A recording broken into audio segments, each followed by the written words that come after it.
भगवान श्री राम ने लंका पहुंचने के लिए वानर सेना से राम सेतु बनवाया था।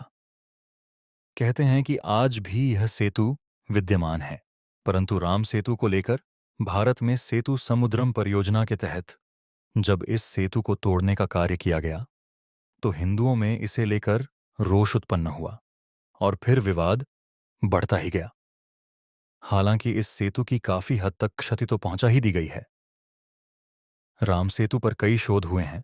कहा जाता है कि 15वीं शताब्दी तक इस पुल पर चलकर रामेश्वरम से मन्नार द्वीप तक जाया जा सकता था, लेकिन तूफानों ने यहां समुद्र को कुछ गहरा कर दिया। 1480 ईस्वी सन्दर में यह चक्रवात के कारण टूट गया और समुद्र का जल स्तर बढ़ने के कारण यह डूब गया। वाल्मीकि रामायण कहता है कि जब श्री राम ने सीता को लंकापति रावण से छुड़ाने के लिए लंका द्वीप पर चढ़ाई की, तो उस वक्त उन्होंने विश्वकर्मा के पुत्र नल और नील से एक सेतु बनवाया था, जिसे बनाने में वानर सेना से सहायता की थी। इस सेतु में पानी में तैरने वाले पत्थरों का उपयोग किया गया था, जो कि किसी अन्य जगह से लाए गए थे। कहते हैं कि ज्वालामुखी से उत्पन्न पत्थर पानी में नहीं डूबते हैं। संभवतः इन्हीं पत्थरों का उपयोग किया गया होगा। भगवान राम ने जहां धनुष मारा था, उस स्थान को धनुषकोटि कहते हैं।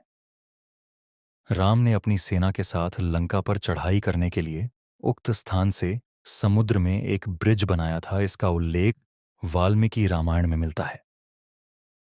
श्री राम ने इसे सतु का नाम नल सेतु रखा था।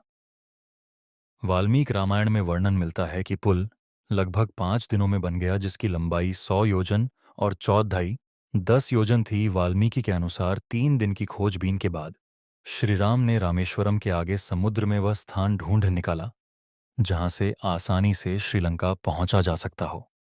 उन्होंने नल और नील की मदद से उक्त स्थान से लंका तक का पुनर्निर्माण करने का फैसला लिया।